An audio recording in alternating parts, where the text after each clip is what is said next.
Hello, everyone. I'm Sonya Swinton, your national host of Internet Celebrity TV, magazine, and radio show. I am with our special guest, Joey Harlow. He is a world-class rock star and actor for the up-and-coming DreamWorks action-packed feature film Real Steel, starring international celebrity Hugh Jackman, the Wolverine character of the very popular X-Men movies. Joey has also traveled the globe with nationally known groups such as CJ and Company, Ambrosia, and as a keyboardist on Madonna's Blonde Ambitions tour. Joey's sensational music performances can currently be heard on MTV and VH1's major television shows as The Pickup Artist and The Hills, Showtime's Californication, CSI, and CBS's So You Think You Can Dance. I am very excited to present to our national audience actor and rock music sensation, Joey Harlow. Welcome to the show, Joey. Thank you very much, Sonya. How are you doing today? Great. Now, let me ask you some questions. Now, Joey, you are originally from Michigan, and please tell us how you got started with the popular top 10 Billboard chart toppers, CJ and Company disco group from Detroit, Michigan. You know, up to that point, I was just playing local groups, and I became friends with this guy named Joe Austin, he was, an unknown, but he was a great manager. And we were, I was playing in what is known as Downriver, Detroit area, which is the South Detroit, I guess you could say.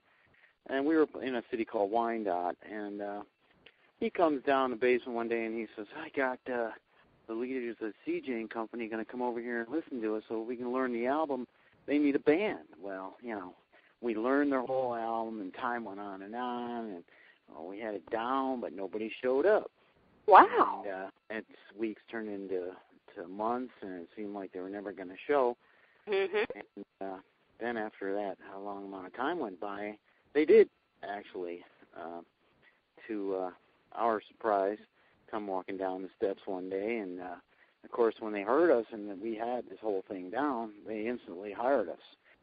We ended up doing a backup opening act for groups like Aretha Franklin and Billy Paul, Reverend James Cleveland, Dr. John, venues like Carnegie Hall and such in New York. And now that's exciting. Yeah, it was until the unorganization of management took hold. Oh, wow. Paychecks started bouncing all over town. Oh, no. Now, you were with other significant groups in the early years. Who were they? Well, at that point, I was getting a little aggravated. Sure. And, my name at the same time was getting out as a pretty popular keyboardist. So I got a call from some guys who were in town from New York and needed a keyboard player. Well, it was very timely because I was ready to leave this group, and I did at that point. And they took me to their hometown in New Jersey, and we stayed there he wanted to mix with his parents and everything, and at that point, we went to where they were home-based in Marietta, Georgia. And they were being managed by a fellow named Bobby Tate, who was Bobby Darin's old guitar player. And they were playing a circuit back in the late 70s. This is about 77, 78. And disco was big. And there was a circuit down south that had a franchise called Big Daddy's all over the South. They were in Texas. They were in Alabama, Birmingham, Tennessee, Chattanooga, Jacksonville, Florida. We did that circuit, and it was just the time of my life, and I actually got paid this time. Oh, wow. I know you were happy. But, the music business can be cruel. What they were doing is they were using me temporarily, little to my knowledge, while the leader's girlfriend was a classical piano player, and he was training her to play pop. And once she was ready, he was going to drop me and put her in the slot. Oh, no, now. Oh, wow. And it's just ridiculous, the things that happen. Well, okay, so when I got the word on that, I'm ready then. I had my people ready to come down because I rode down there in their vehicles. So I had no way to get my stuff home, and it was ridiculous. No. My last night of playing, I was ready to get out of town the next day, and a guy approached me that night from some organization called Gandalf, who represented several bands, and I said, well, I don't know. And then he said, well, the band I have in mind is not local; they're national, and their name is Ambrosia, and they need a keyboard player. Ambrosia. Yeah, they need a keyboard player to do their biggest part of Me tour, which was their big hit that still gets played on the radio today. Wow. Now that was exciting. Heart for sure. I'd certainly have a change of heart at that point. I don't think I'm going to hesitate. So I did that, and that was, big tour number 2 for my career. And when that came to an end, I did come back to Detroit, and once again started playing with local bands, and now that brings us up to the mid to later 80s. I continued to play a lot nationally for unknown groups for quite a while. Right. Now, you were playing with the Madonna's Blonde Ambition tour. Now, tell us about that. Well, now that developed in 1990. I'd come home. I'd started a record company. The record company was getting very large. To my surprise, it went worldwide. I was one of the first to innovate the compilation CD concept, where we would market 20 or so bands on a disc and shop them out to labels in L.A. So I'm in L.A. doing this, right? I'm promoting these bands to these L.A. I'm in Capitol Records, mixing with a fellow who was the president of Capitol at the time. And I get a call from a good friend here in Detroit, and he says, "What are you doing out in L.A.?" And I told him I was doing out there, and he says, "Well, guess what? I'm working with Marty Ciccone, got a rap thing going, need you to come home and play keys for us." So, again, I hopped a plane and back to Detroit. And, that was great, except for the fact that Marty had a little drinking problem. So, we couldn't really work with the guy. He was really had it bad. So, in the midst of all this, and before he came down, we had gone over to the Palace. Madonna started in Japan with this world tour. She ended up in Toronto, and from Toronto came down to Detroit, which was her first city on the 30-city leg of this tour. So that night was her dad's birthday. So she's setting up at the sound check at the Palace in Auburn Hills, Michigan, and I'm with him, and he's with her talking in an empty auditorium, and I'm back there playing around the keyboards. I thought, "Ooh, this is really cool." Empty auditorium sounds so good, And later that night, she had asked who I was, and he told her I was his keyboard player. And she says, "Well, it just so happens that I might have to steal your keyboard player because I'm sure." Good for you, Madonna. The right place at the right time. And I went on to do the 30-city leg of that tour, ended up at the Hollywood Bowl, paid me handsomely, and wow. I flew home to Detroit, and that was the latter half of 90, going into 91. Now, you covered over 30 cities. Did you have to go overseas with the Blonde Ambition tour? No, she'd already done that. She started in Japan, did the European thing, and when I met up with her, it was in the U.S. leg of the tour, which was 30 cities, starting in Detroit and working your way west. Now, that sounds like it was very exhausting. We also understand that you had a stint at Hugh Hefner's Playboy Mansion, and you got your G on the Playboy TV reality show. Is that true? Yes, and the thing about that is I don't know really to this day if it was my publisher who probably had the main hand in that. But I was there, and I had gone. What happened was I was associated with a fella in L.A., and I went out there, and it turns out his parents were neighbors of Lindsay Lohan. And wow, the infamous Hollywood celebrity bad girl. Right, yeah, we did have that kind of escapade, in fact. And we went and hooked up with her, and we went out and had a wild time. And in the midst of all that, we ended up at the Playboy Mansion, where I met Hef, what we call him.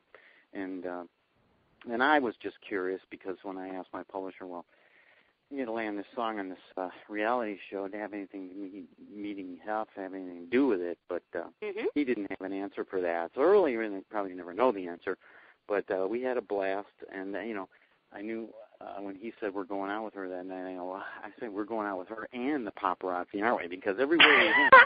So you had a super good time, huh?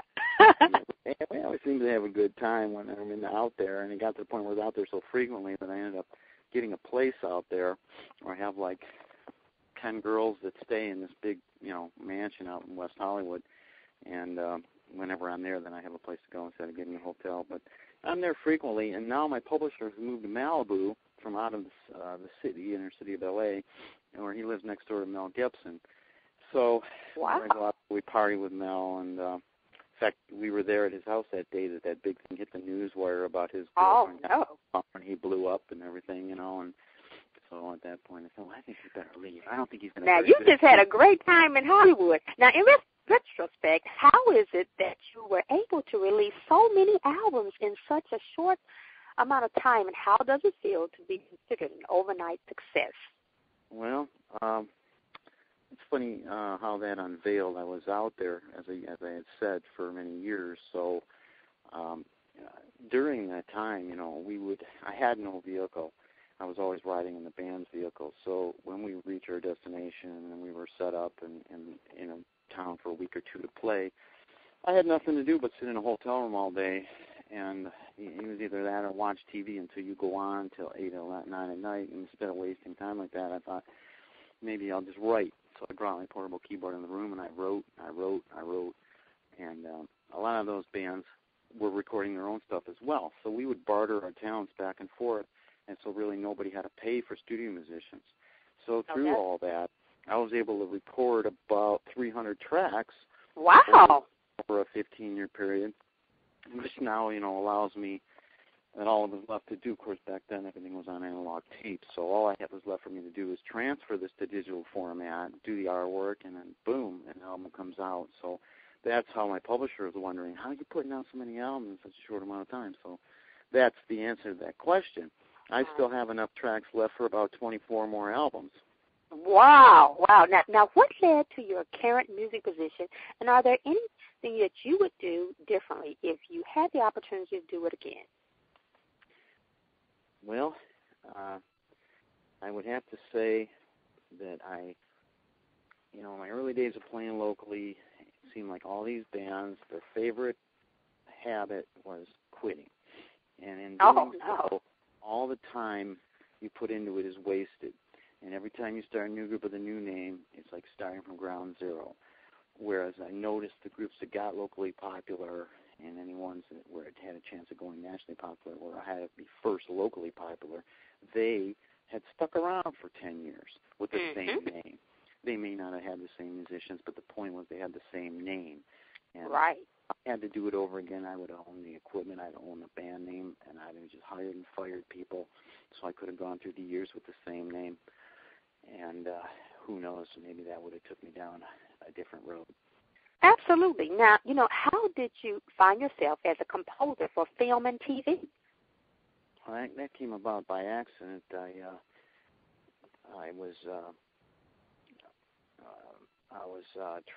traveled through, a lot of rejection over the years, and more than I care to remember, actually. And so I would take long breaks just to get over that, to back up and regroup, just so I could, come back fresh, and instead of burning out totally and end up quitting altogether, and as most of my friends ended up doing. And in that time that I took off, from 2005 to 2008, I was on hiatus at that time, and I sat on the computer and promoted tons of songs, uploading to many music publishing companies over the internet. A tool that if I had had it in the 70s, I probably would have been a lot farther ahead at this point. I would have to say the computer is the reason why, because now I'm able to reach out and end up on somebody's desk, as opposed to all we could do back then was send a manila envelope through the mail and you ended up in a big dumpster. I saw the big dumpster behind the Capitol Records building, and that's where all those cassettes were. Oh, no. So now I'm able to end up right on their desktop and be heard. Well, as it turned out, some publisher picked me up and put that song in that show on MTV VH1 called The Pickup Artist. And I opened the mailbox. To my surprise, I see a royalty check. And I was like, good for you, a royalty check. All right. What is this? What is this? Is this what it looks like? Geez, I've never seen one before. So that kind of lit an inspirational fire under me, and I, at that point, was set in search of a publisher, and I found one in Malibu. Well, at the time it was in L.A., and he found the potential that I had, and he believed in me, and he's been responsible for placing my music in a lot of TV shows and films, and that's pretty much how it all happened. It was an accident.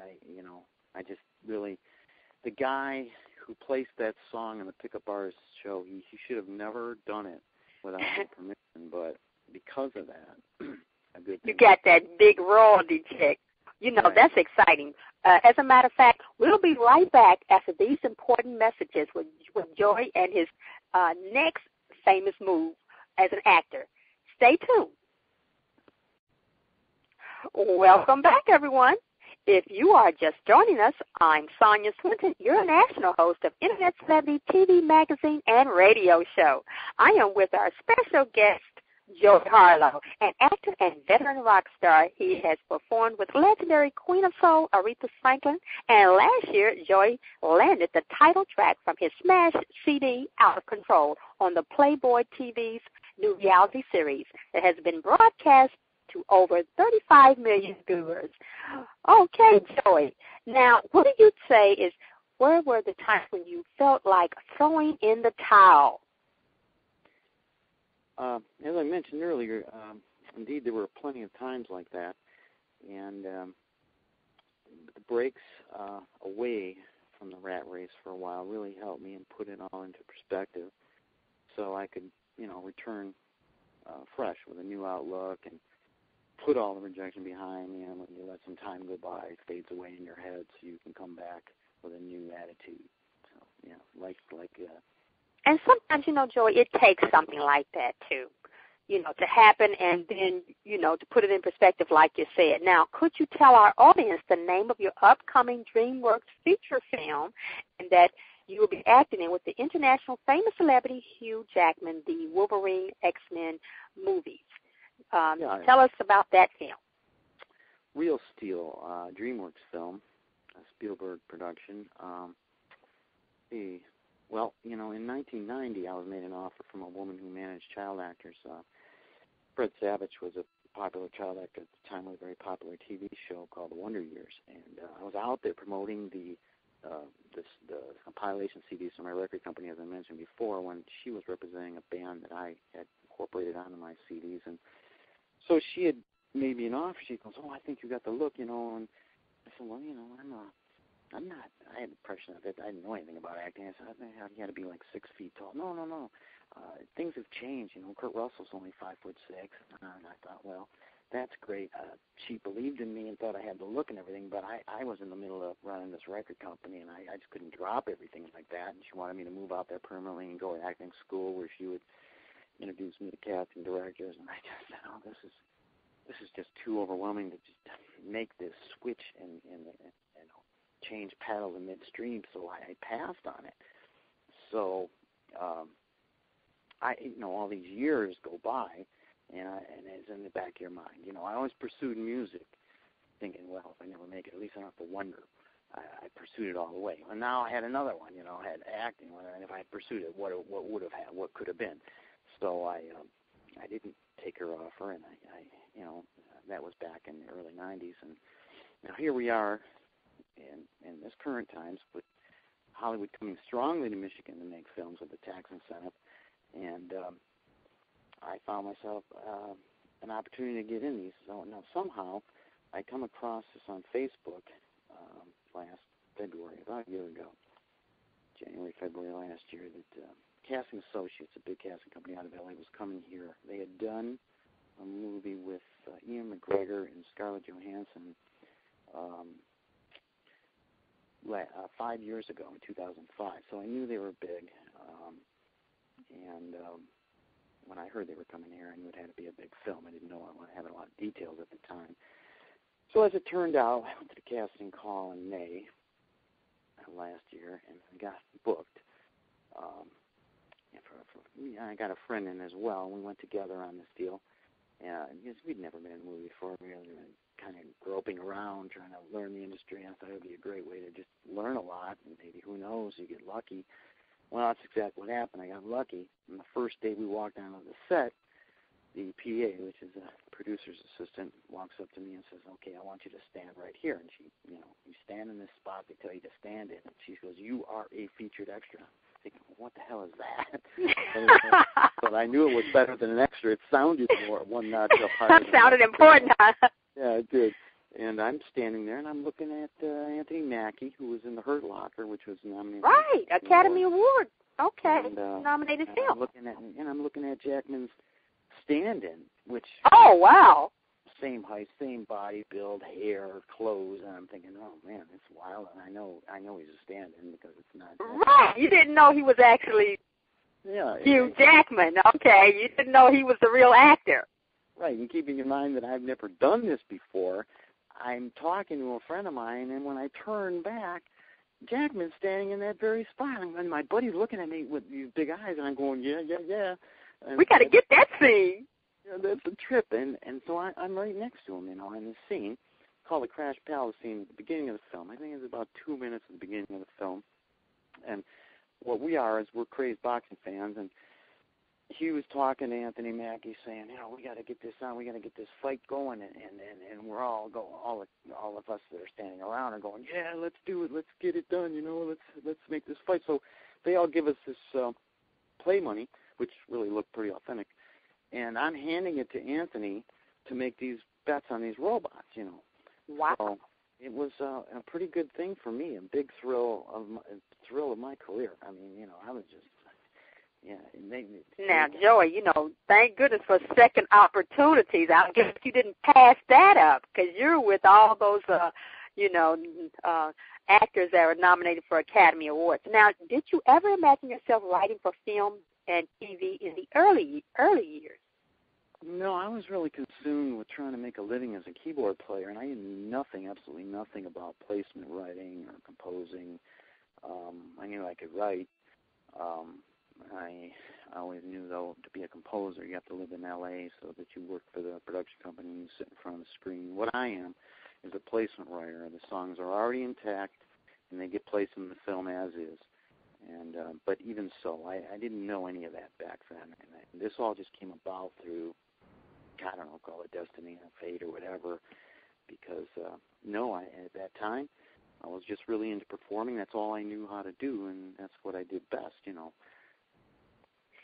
it seems like you really have evolved. Now, how did you feel branching out from music into film as an actor? Well, when films came to Michigan, I thought this would finally be my opportunity to do this. I didn't have any formal acting experience, but I'm kind of a natural, I guess. There are people that are natural at certain things they do. And so I wanted to take a stab at it. But the hard part is making the auditions and everything. Well, with the way this played out with the Real Steel film, I didn't need to go through an actual audition when reading the lines because I didn't have any lines. The lines we were given are in the ambient background. They're not documented lines. And, of course, I don't have a SAG card at this point. But I think I got a good foothold on getting to that level. And it was a great jump start to getting into the film industry. And I learned a hell of a lot from the whole summer we spent 4 months on this film. I went on to they put me on the green screen in the second scene in the Yellow Code scene in June. June was the Crash Palace. July we did the Code Yellow, so they put me on the green screen. That was a thrill. But as you get seen more and more as an extra in front of the camera, they back you off. So by the time we got to the third scene, being what they call the Hippo scene in August, I was just part of the crowd there. I probably wouldn't be seen at all. But when you're a new face, they like to use you up close to the camera. So that was in essence, my break there for getting exposure. I mean, Steven Spielberg film, I don't think I could get any bigger than that. I know that's right. And also, with that, because you started with bands, and bands are, energetically on stage. And as an actor, eventually it gets more lonelier and lonelier as you go on, as you say, at the green screen. Now, what is your latest project in film and in music, and what do you see yourself doing in 5 years from now?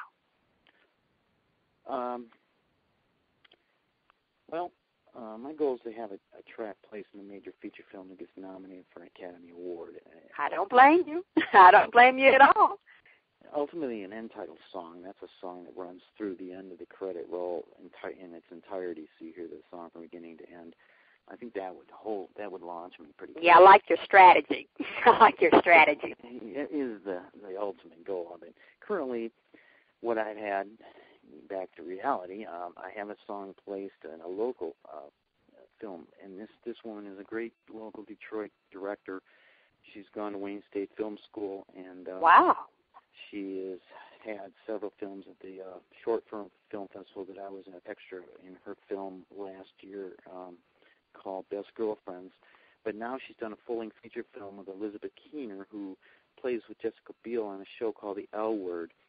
And Elizabeth decided to do this film with her.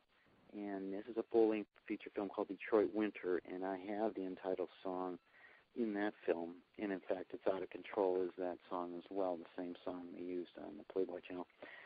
So I managed to get the entitled song, and hopefully this will go to the Sundance Film Festival.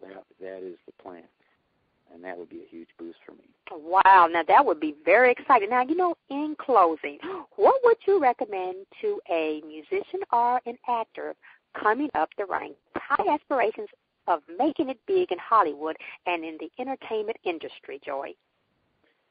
Well, as I always recall a quote from Madonna, how bad do you want it, quote, unquote. I know that's right. Really what it comes down to. It's an ultimate question you have to ask yourself, because if you don't want bigger than life, you probably never have the stamina to jump through thousands of hoops to get there. Well said, and great advice. Thank you so much, Joy, for taking the time out of your very busy schedule to drop by our virtual studio, and you are welcome to come back anytime. Thank you very much for having me on, Sonya, and I will certainly look forward to talking to you in the future. Okay, and you have been a tremendous inspiration, Joy, to all small-town folks who struggle to find their way into the limelight of Hollywood. Best wishes to you and much success with your music and film career. Thank you very much. And for more information, log on to www.joyharlow.com. And for Joy Harlow's fan club, go to facebook.com. And don't forget the Real Steel movie that he will be in. Thank you, our national listening audience, for joining us. I'm Sonya Swinton with Internet Celebrity TV, magazine, and radio show.